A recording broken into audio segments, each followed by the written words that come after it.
నా పేరు Srikanth. First time మీరు మన ఛానల్ చూస్తే సబ్స్క్రైబ్ చేస్తారని మనస్ఫూర్తిగా కోరుకుంటున్నా.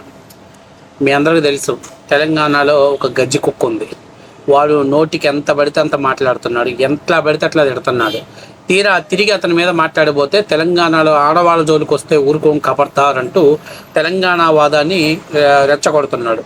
నిన్నటిదాకా రాజకీయ నాయకులు మాత్రమే ఇదేమో నీ అబ్బా జాగీరానరా, అరే నీకు ఇక్కడేం పనిరా, అరే తురే అంటూ నోరు జారిన వీడు తాజాగా ఎంటైర్ చిరంజీవి అంటే కొణిదెల వాళ్ళ ఫ్యామిలీ మొత్తాన్ని టచ్ చేశాడు. అంటే చిరంజీవి గారిని, చిరంజీవి గారి భార్య గారిని, అలాగే పవన్ కళ్యాణ్ గారిని, పవన్ కళ్యాణ్ గారి భార్యని, పిల్లల్ని, అలాగే పవన్ కళ్యాణ్ గారి తల్లిని, అలాగే నాగబాబు గారిని, నాగబాబు గారి కూతుర్ని, ఇలా మొత్తం ఎంటైర్ కొణిదెల వాళ్ళ ఫ్యామిలీని అతను టచ్ చేస్తూ నోరు బారేసుకున్నాడు. ఇక్కడ చాలా ముఖ్యమైన విషయం, ఈ కొణిదెల వాళ్ళ ఫ్యామిలీ మొత్తాన్ని టచ్ చేయడం ద్వారా ఖచ్చితంగా మెగా అభిమానులు మొత్తం బయటకు వస్తారు. తద్వారా తెలంగాణ వాదాన్ని ఇంకా రెచ్చగొట్టాలనేది మనోడి వ్యూహం. అందులో భాగంగా అసలు ఒక్కసారి చూడండి, మరి వీడు ఏమన్నా గుడుంబా దాగి అన్న ప్రెస్ మీట్లు పెడుతున్నాడో నాకు అర్థం కావట్లేదు. కానీ ఇంత దారుణమైనటువంటి లాంగ్వేజా, ఇంత సంస్కారహీనమైనటువంటి భాషను మాట్లాడుతున్నాడు వీడిని. కనీసం వాళ్ళైనా ఎవరైతే వీడిని పెంచి పోషిస్తున్నారో వాళ్ళైనా కనీసం అరే ఏందిరా ఇది ఇలా ఇంత లాంగ్వేజ్ వాడితే రేపేదైనా చూసే వాళ్ళ దగ్గర అసహ్యంగా ఉంటుంది అనేటువంటి ఇంగిత జ్ఞానం కూడా మర్చిపోయారు. ఒకసారి చూడండి అసలు ఎంత లాంగ్వేజ్ వాడుతున్నాడంటే ఒకసారి చూడండి. పవన్ కళ్యాణ్, చిరంజీవి మీ తల్లి ఉన్నదో లేదో, ఉన్నదా వాళ్ళ తల్లి బతుకున్నదా? ఒకవేళ మీ తల్లులు ఆమె పవన్ కళ్యాణ్ భార్యకు మరి ఇక్కడ కాదు, ఆమెకు భాష అర్థమవుతో లేదో, ఇంతకుముందు ఇచ్చిపెట్టిన వాళ్ళైతే వాళ్ళే చెప్పారు, ఈయన ఇంత గొప్ప వాళ్ళే చెప్పారు కదా. నేను వాళ్ళ వదినకు చిరంజీవి గారి భార్యకు విజ్ఞప్తి చేస్తున్నా. చిరంజీవి కూడా బిడ్డలు ఉన్నారు, 2 బిడ్డలు ఉన్నారు, వాళ్ళకు కూడా విజ్ఞప్తి చేస్తున్నా, వాళ్ళని కూడా చెప్తున్నా మీరు ఈ మెసేజ్ చూడండి అమ్మా. మీరు మరి నాగబాబు భార్యకు చెప్తున్నా, ఆయన కూడా బిడ్డ ఉన్నట్టున్నది, ఆ బిడ్డను కూడా చూడమంటున్నా. ఇప్పుడు నేనేమంటున్నానంటే, నువ్వు అరే తురే అనేటువంటి సంస్కారం లేనటువంటి భాషను ఎందుకు మాట్లాడుతున్నావు? నువ్వు మాట్లాడుతున్నావుగా, గతంలో నీ వీడియోలు చాలా చూపించాను. గతంలో నువ్వు అనేకమైనటువంటి వీడియోలు నువ్వు ఎంత దారుణమైనటువంటి జుబుత్సాకరమైనటువంటి భాషను మాట్లాడుతున్నావు అంటే నిజంగా నేను అడుగుతున్నా, ఏందిరా భయ్ నీకు, ఏంది నీ బాధ ఏంటి, నీకు వచ్చిన ఇబ్బంది ఏంటి? ఆంధ్ర వాళ్ళు తెలంగాణలో ఉంటే నీకు వచ్చిన ఇబ్బంది ఏంది నాకు అర్థం కావట్లేదు. ఏంటి నీ బాధ ఏంటి నాకు అర్థం కావట్లా. ఒక రాష్ట్ర ముఖ్యమంత్రిని ఏకవచనంతో మాట్లాడతావు, డిప్యూటీ ముఖ్యమంత్రిని ఏకవచనంతో మాట్లాడతావు, అలాగే ఒక మినిస్టర్ని ఏకవచనంతో మాట్లాడుతావు. ఏందిరా భయ్ నీది, ఏంది నీ అంత పొడిగేంది, నీది అంత హైట్ ఏంది నాకు అర్థం కావట్లేదు. ఏం చూసుకొని నీకు అంత జీబొలుపుతో మాట్లాడుతున్నావు? నువ్వు నీ ఇష్టం వచ్చినట్టు మాట్లాడుతున్నావు. తిరిగి మాట్లాడితే భయ్ నన్ను కాదంటుంది, మొత్తం తెలంగాణలో ఉన్న ఆడవాళ్ళని కించపరుస్తున్నారు, తెలంగాణలో ఉన్న అందరినీ ఇజ్జత్ తీస్తున్నారని చెప్పేసి అంటావు. నాకు అర్థం కావట్లేదు. అసలు నీకు తెలంగాణ ఉద్యమానికి ఏం సంబంధం? తెలంగాణ ఉద్యమాన్ని ముందు నడిపావా? తెలంగాణ ఉద్యమానికి ఏమైనా కీలక పాత్ర పోషించావా? అరే తెలంగాణ ఉద్యమం కోసం కొట్లాడినటువంటి వాళ్ళని ఈరోజు తీసి పక్కన పెట్టేశారు రా భయ్. తెలంగాణ గొంతుకు కలిపినటువంటి ప్రొఫెసర్ కోదండరామ్ గారు ఎక్కడున్నారు? లేకపోతే గద్దర్ గారు ఎక్కడున్నారు? ఎక్కడరా భయ్ తెలంగాణ నిజమైన వాళ్ళే చెప్పారు. ఆ రోజు ఉద్యమం చేసి ఉద్యమం కోసం అసూలు బాసినటువంటి కుటుంబాలేమో రాజకీయాలలో ఓడిపోతున్నాయి, ఉద్యమం చేస్తున్న నటించిన వాళ్ళేమో రాజకీయాలలో గెలుస్తున్నారు, రాజకీయాల్లో రాణించగలుగుతున్నారు. ఎందుకంటే శాశ్వతంగా తెలంగాణ అనేటువంటి అంశాన్ని ప్రజల మధ్య ఉంచడం ద్వారా రాజకీయ లబ్ధి పొందాలని కొంతమంది ఆడుతున్నటువంటి పొలిటికల్ కుట్ర అని చెప్పారు. అయినా కూడా రేపై ఈ 1 వీక్లో నుంచి 15 డేస్ నుంచి అసలు నీ నోరు కంట్రోల్ పెట్టుకునే పరిస్థితులు లేవు. నీ ఇష్టాసారంగా మాట్లాడుతున్నావు, ఏది పడితే అది మాట్లాడుతున్నావు. ఈరోజు చివరికి నువ్వు ఎంత సంస్కారహీనుడు అయ్యావంటే, పవన్ కళ్యాణ్ గారి తల్లి ఉందా రాబాయ్ అంటే నీకు ఆమె ఉందో లేదో కూడా తెలియనటువంటి, అవగాహన లేనటువంటి పరిస్థితిలో నువ్వు ఉన్నావు. అటువంటి దారుణమైనటువంటి పరిస్థితిలో ఉన్నావు. నేను అడుగుతున్నా, ఏంది ఇంత దారుణంగా నోరు కంట్రోల్ చేసుకోకుండా నువ్వు మాట్లాడి ఏం చేయాలనుకుంటున్నావు? ఏం సాధించడం కోసం అని చెప్పేసి నువ్వు ఇంత ఎగిరెగిరి పడుతున్నావు చెప్పు. ఎవడెవరా నువ్వు? తెలంగాణ జెండా ఎత్తి కొట్లాడినాడు వాళ్ళకు కూడా లేదురా బాబు. తెలంగాణ ఉద్యమంలో గజ్జగట్టి తెలంగాణ ఉద్యమకారులుగా అడుగులు వేసిన వాళ్ళు ఈరోజు బతుకు తెరువు కోసం పెట్రోల్ బంకుల్లో పనిచేస్తాను నేను ఒక ఆర్టికల్ రిలీజ్ చేశారు.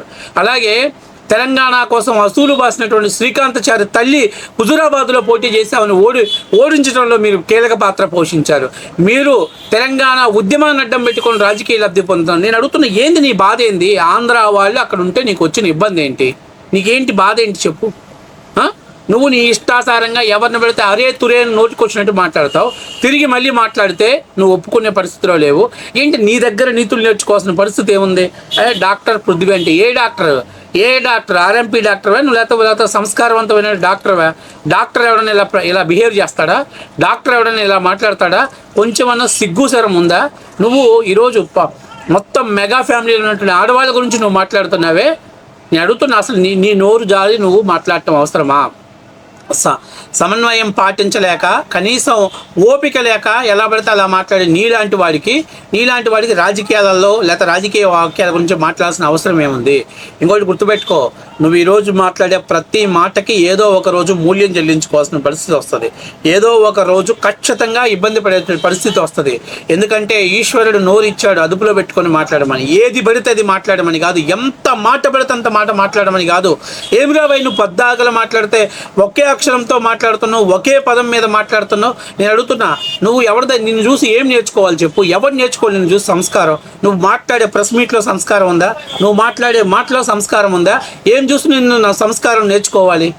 ఏం చూసి నేను నేర్చుకోవాలి? మైక్ ఇస్తే గుడుంబా దాగినోడు కానీ మాట్లాడినట్టు మాట్లాడుతున్నావు.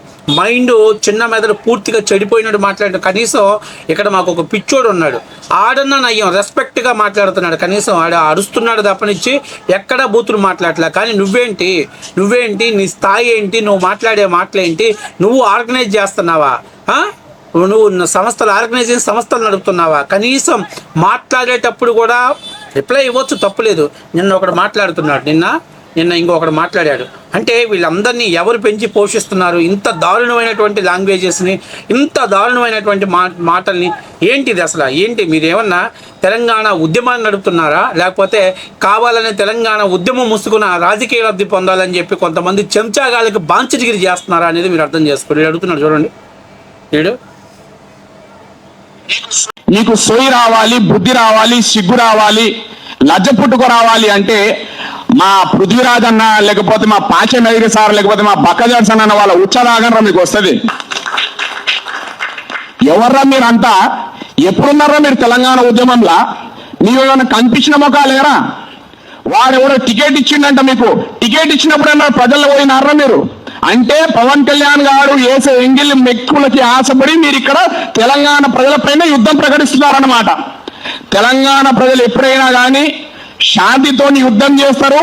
ఆ శాంతి యుద్ధంలో, ఆ శాంతి తుఫాన్లో మీరు కొట్టుకోకపోక తప్పదు. మీకు సోయ రావాలి, సిగ్గు రావాలి, బుద్ధి రావాలంటే ఇప్పుడు కనపడినట్టు ఆ ప్రబుద్ధుడు నిన్న ఒకటి నోరు బారేసుకున్నాడు. ఒక ప్రబుద్ధుడు వాళ్ళ ఉచ్చ రాగాలంట. నేను అడుగుతున్నా, నువ్వు ఎన్నాళ్ళ తాగుతున్నావు అన్న? అంత పర్ఫెక్ట్గా నీకు సోయ చొంటి మీద మాట్లాడుతున్నావు? ఇదేనా మీరు నేర్చుకున్నటువంటి భాష? ఇదేనా మీరు మాట్లాడే లాంగ్వేజ్? ఏంటి మీరంతా ఉద్యమకారులా? ఉద్యమకారులు ఇలాగే మాట్లాడతారా? తెలంగాణ కోసం కొట్లాడిన వాళ్ళు, ఆ రోజు తెలంగాణ కోసం కొట్లాడిన వాళ్ళు, మా రాష్ట్రం మాకు కావాలి, మా బిడ్డలు బతుకులు బాగుండాలి, అందుకే మా రాష్ట్రం మాకు కావాలని కొట్లాడుతున్నాం అని చెప్పారు. కానీ ఈ లంగా భాష మాట్లాడారా? ఈ లంగా వ్యవహారం యాడ్ చేశారు. ఏంది ఈ లంగా వ్యవహారం? కనీసం సోయిందా మీకు ఒంటి మీద? ఏం మాట్లాడుతున్నాం అర్థమవుతుందా? మేమేమంటున్నామంటే, మీకు సరైన సిగ్గు రావాలంటే వాళ్ళ ఉత్సా మీరు దాగండి, మీ ఉత్సా వాళ్ళ చేత దాపించండి, సిగ్గు వస్తుంది. అప్పుడు నోరు కంట్రోల్ అవుతుంది. Be careful. నేను చెప్తున్నా, ఇది కేవలం ప్రాంతీయవాదాన్ని రెచ్చగొట్టడం కోసమే ఇలాంటి లంగాగాళ్ళకి డబ్బులు ఇచ్చి ప్రెస్ మీట్లు పెట్టిస్తున్నారు.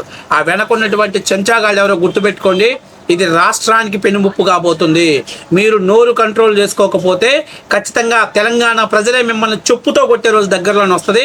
ఆ సమయం తెచ్చుకున్న రోజు మిమ్మల్ని పెంచి పోషించిన లంగాగాళ్ళకు కూడా సిగ్గు వస్తుంది. ఏం మాట్లాడుతున్నారు రా భయ్? ఉద్యమకారులు ఎవరైనా ఇటువంటి భాషను వాడతారా? చెప్పక వాళ్ళ అంతగా మీకు కావాలంటే మీరు తాగండి, మీ ఇంట్లో వాళ్ళకి తాపండి, లేకపోతే మీ ఇంట్లో చల్లుకోండి తీర్థం.